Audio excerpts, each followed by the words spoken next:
Привет, это майор в отставке. И сегодня в этом видео кратко о том, не что говорит Путин, а то, что он делает на самом деле. Он говорит о мире, заявляет, что готов к переговорам, а на деле он строит мощную военную машину. Он перевел российскую экономику на военные рельсы, он делает все, чтобы эта война не просто продолжалась, а становилась еще более жестокой. В конце я объясню, почему любые переговоры с Путиным – это путь в никуда. Обязательно досмотрите это видео до конца, поставьте лайк, так вы поможете в его продвижении. Если вы случайно наткнулись на этот канал, то обязательно подпишитесь на него. Итак, мы начинаем. 8 мая авторитетное издание The Economist опубликовало масштабное расследование о российской оборонке. Аналитики изучили спутниковые снимки, логистику, сигналы мобильных телефонов рабочих на военных заводах и документы. Reuters также подтвердил эти данные уже своим расследованием. Что выяснили журналисты? Россия планирует в 2025 году выпустить до 1500 танков и около 3000 бронемашин. Производство артиллерийских снарядов достигло 3 миллиона в год. Вся Европа сможет выйти на производство лишь 1 миллиона снарядов в год и только к концу этого года. Вывод очевиден. Путин готовится не обороняться, не к миру, а наступать. Он планирует затяжную войну на истощение на долгие годы вперед. Теперь о географии военной машины. Данные от спутниковой разведки и независимых источников. Омск. Крупнейший танковый завод России модернизирует старые танки Т-80 круглосуточно. Нижний Тагил. Уралвагонзавод увеличил темпы выпуска танков Т-72Б3 и Т-90М. В 2024 году их стало намного больше, чем в предыдущем. Курган, Арзамас, Пермь. Заводы БМП и БТР работают без выходных. Екатеринбург, завод номер 9, производство стволов для артиллерии. Склады переполнены, стволы размещают прямо под открытым небом. А рядом КБ «Новатор» собирает ракеты «Искандер». Волгоград, завод «Титан» баррикады выпускает пусковые установки для «Искандеров». Тула, НПО «Сплав» без остановки производит снаряды для «Градов», ураганов, смерчей. Дзержинск. Вдвое увеличилось производство взрывчатки. Киров, Сельмаш круглосуточно выпускает корпуса снарядов. Татарстан. Особая экономическая зона Алабуга и аэропорт Бегишево. Здесь собирают дроны камикадзе для ночных атак на Украину. Бийск, Алтайский край. Запущен новый завод по производству взрывчатки мощностью 6000 тонн в год. Это только то, что удалось обнаружить. Помимо этого идет мобилизация рабочих, расширяется логистика и организуются обходы санкций через Казахстан, Киргизию, Сербию и Эмираты. Откуда деньги на всю эту машину? Первое – это нефть и газ. Несмотря на санкции, Россия продает нефть Китаю и Индии, пусть даже и со скидкой. Миллиарды долларов поступают в бюджет через серые схемы, офшоры и криптовалюту. Второе – федеральный бюджет. В 2025 году 40% всех расходов бюджета России пойдет на армию, полицию и спецслужбы. Социальные расходы урезаны до минимума. Третье – это импорт через третьи страны. Микросхемы, электроника, оптика и подшипники идут через Турцию, Кавказ и Эмираты. Пока Запад не закроет эти лазейки, война будет подпитываться бесконечно. Как вы все знаете, у Путина появились новые союзники. Это Северная Корея, которая ранее уже отправила около 15 тысяч своих военнослужащих на фронт для помощи армии Путина. Треть из них уже погибла или ранена. Россия платит Ким Чен Ыну передовыми технологиями, включая ракеты и беспилотники. Этот симбиоз двух душевно больных крепнет. Путин инвестирует в эти отношения, в том числе и на будущее. Иран поставляет России баллистические ракеты малой дальности. А на днях стало известно, что он собирается отправить в Россию уже пусковые установки к ним. Эти ракеты активно используются против Украины. Скорее всего, на самом деле, российский режим вряд ли остановится на одной Украине.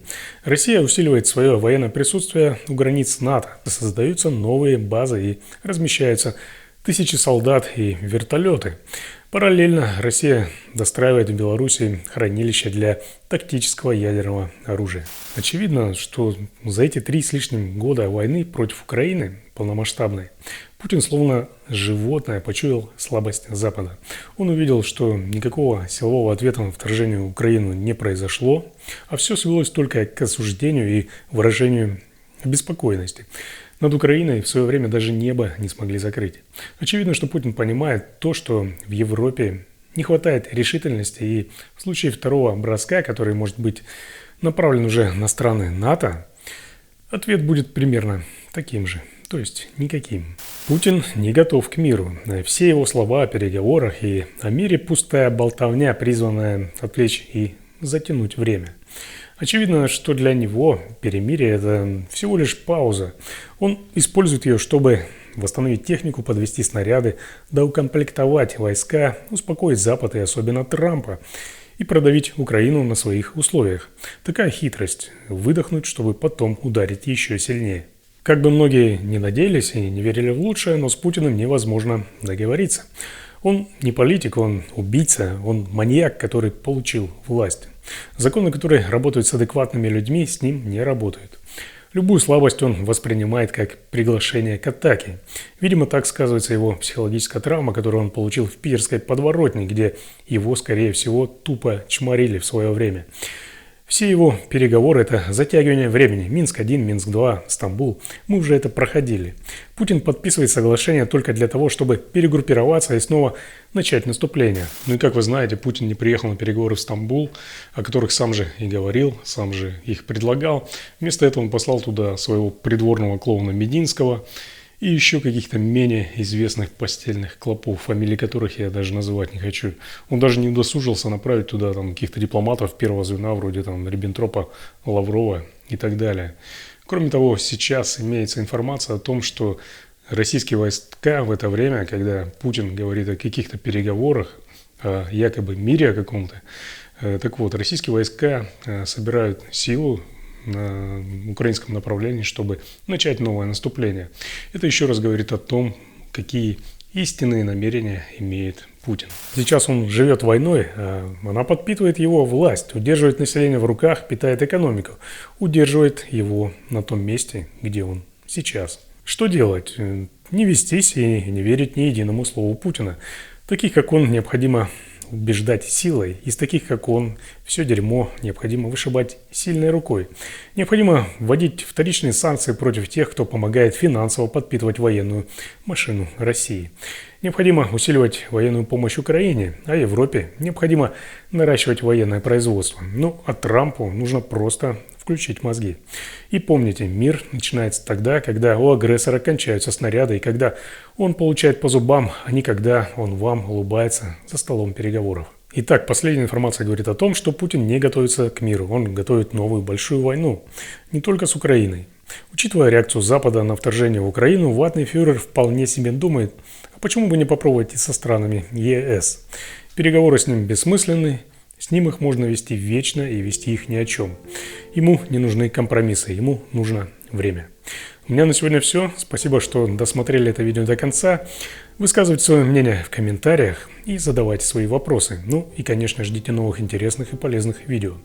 Друзья, буду рад, если вы станете спонсорами моего канала. Ссылка есть в описании. Ну, для получения оперативной информации не забывайте также подписываться на мой телеграм-канал. Ссылка также есть в описании. Информация там обновляется каждый день, и там все без цензуры и без соплей. Ну и как всегда, ставьте лайки, делитесь этим видео и подписывайтесь на этот канал. Здесь вас никто не обманет.